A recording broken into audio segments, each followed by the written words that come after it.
करते हैं और फिर यह लोग ग्रे को भी गर्दन के पीछे गोली मार देते हैं। ये लोग ग्रे और आशा का सारा सामान चोरी करके वहां से चले जाते हैं। ग्रे की सांसें अभी भी चल रही थी और वो अपनी आंखों के सामने अपनी वाइफ को तड़पता हुआ देख रहा था, लेकिन ग्रे कुछ भी नहीं कर पा रहा था क्योंकि उसकी बॉडी का कोई भी पार्ट नहीं हिल पा रहा था। और फिर ग्रे की आंखों के सामने उसकी वाइफ की मौत हो जाती है। कुछ देर बाद वहां पर पुलिस आ पहुंची। उन्होंने आशा की बॉडी को पोस्टमार्टम के लिए भेज दिया और ग्रे को हॉस्पिटल में एडमिट कर दिया। हॉस्पिटल में 3 महीनों तक इलाज चलने के बाद ग्रे की जान तो बच गई, लेकिन अब वह चलने के काबिल नहीं था। गर्दन के नीचे गोली लगने की वजह से उसका स्पाइनल कॉर्ड टूट गया। कंधे से नीचे उसका पूरा जिस्म पैरालाइज्ड हो गया और फिर 3 महीनों बाद ग्रे को घर वापस लाया जाता है और यहाँ पर ग्रे व्हील चेयर पर होता है क्योंकि उसके सिर के अलावा पूरी बॉडी बेजान थी। अब ग्रे कोई भी काम नहीं कर सकता था, इसीलिए उसका काम करने के लिए उसके घर पर एक रोबोट मशीन थी जो उसका सारा काम करती थी और उसकी मदर उसका ख्याल रख रही थी। लेकिन ग्रे के लिए अब जिंदगी बोझ बन चुकी थी। उन 4 किलर्स ने न सिर्फ उसकी वाइफ को मार डाला बल्कि उसकी जिंदगी उजाड़ दी। वो बदले की आग में जल रहा था। बस ग्रे के पास एक ही उम्मीद बची थी जिसके सहारे वो जी रहा था। वो अपनी वाइफ के किलर्स को जल्द से जल्द जेल की सलाखों के पीछे देखना चाहता था, इसीलिए वो पुलिस स्टेशन जाता है। पुलिस स्टेशन में ग्रे उनसे अपनी वाइफ के किलर्स के बारे में पूछता है तो वो डिटेक्टिव कहती है कि इनमें से अभी तक किसी का भी पता नहीं चल पाया। वहाँ हमारे पुलिस का ड्रोन कैमरा तो मौजूद था, लेकिन फुटेज धुंधली थी जिससे कातिलों का पता नहीं चल पा रहा है और पुलिस अब और इन्वेस्टिगेशन कर रही है। हम बहुत जल्द उन्हें ढूंढ लेंगे। तब ग्रे ये सुनकर काफी ज्यादा डिसअपॉइंट हो जाता है क्योंकि काफी टाइम से ग्रे पुलिस से बस यही सुनता आ रहा था कि हम इन्वेस्टिगेशन कर रहे हैं। अब ग्रे पूरी तरह से हिम्मत हार चुका था और वो इस तरह से जीना भी नहीं चाहता था क्योंकि उसकी जो उम्मीद थी अपनी वाइफ के कातिलों को जेल की सलाखों के पीछे देखने की, उससे वो अधूरी नजर आने लगी। ग्रे को समझ आ गया था कि पुलिस उन 4 कातिलों को कभी नहीं पकड़ पाएगी, इसीलिए अब वो खुद को मारने की सोचने लगा। ग्रे वहां पर मौजूद रोबोट मशीन की मदद से मेडिसिन का ओवरडोज ले लेता है जिससे वो बेहोश हो गया। अच्छी बात यह थी कि उसके घर पर लगे एआई सिस्टम ने वक्त पर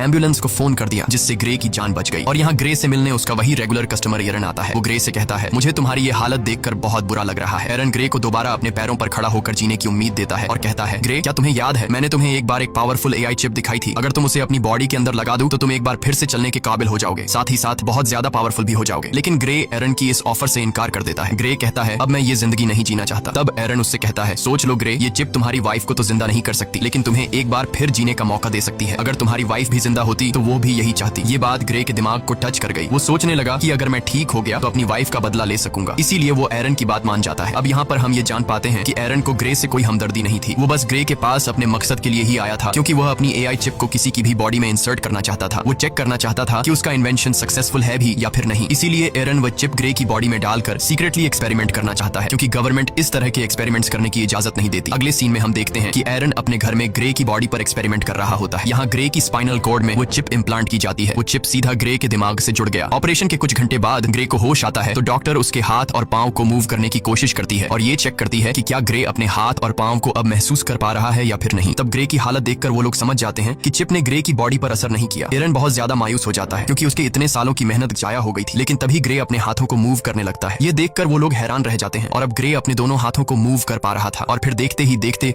ग्रे अपने दोनों पैरों पर खड़ा हो जाता है। खुद को ठीक होता देखकर ग्रे बहुत ज्यादा खुश हो जाता है। अब वो पहले से भी ज्यादा पावरफुल खुद को फील करने लगा। एरन भी अपनी एक्सपेरिमेंट को सक्सेसफुल होता देखकर काफी खुश हो जाता है। फिर यहाँ पर एरन ग्रे से एक कॉन्ट्रैक्ट पर साइन करवाता है जिसमें वो किसी को भी नहीं बताएगा कि वो चल सकता है और उसे सबकी नजरों में पैरालाइज्ड बनकर रहना होगा क्योंकि अगर गवर्नमेंट को पता चला कि ग्रे चिप के जरिए दोबारा से चल पा रहा है तो एरन को अरेस्ट कर लिया जाएगा और ग्रे की बॉडी से उस चिप को निकाल लिया जाएगा क्योंकि उस चिप को किसी की बॉडी में इंजेक्ट करना इलीगल है। उसके बाद ग्रे अपने व्हील चेयर पर बैठकर घर आ जाता है। यहाँ उसे पता चलता है कि उसके लिए डिटेक्टिव का भेजा एक पैकेज आया है जिसमें ग्रे की वाइफ की पोस्टमार्टम रिपोर्ट और उसके केस से रिलेटेड कुछ इन्फॉर्मेशन थी। ग्रे उस दिन पुलिस ड्रोन से रिकॉर्ड की गई फुटेज देखने लगा लेकिन फुटेज क्लियर नहीं थी, इसलिए ग्रे को किलर्स के बारे में कोई जानकारी नहीं मिल पाई। वो मायूसी में ड्रिंक करने लग जाता है। तभी अचानक उससे एक आवाज आई। क्या तुमने फुटेज में एक चीज नोटिस की? ये आवाज सुनकर ग्रे यहाँ वहाँ देखने लगा लेकिन उसे कोई भी नजर नहीं आया। ग्रे घबरा कर बोला कौन है, सामने आओ। तभी फिर से आवाज आई शांत हो जाओ ग्रे, मैं तुम्हारे अंदर की वो एआई चिप हूँ, वही सिस्टम जो तुम्हारी बॉडी चला रहा है। यहाँ पर ग्रे सोचता है कि शायद वो पागल हो गया है, जिस पर वो चिप कहती है नहीं ग्रे, तुम पागल नहीं हुए हो। ऑपरेशन के दिन के बाद मैं तुम्हारे साथ हूँ, तुम जो देख सकते हो वो मैं भी देख सकती हूँ। जिस पर ग्रे ने पूछा कि क्या तुम्हें और कोई सुन सकता है? चिप ने जवाब दिया नहीं, मुझे सिर्फ तुम ही सुन सकते हो। यहाँ पर वो चिप ग्रे की हेल्प करने की कोशिश करती है।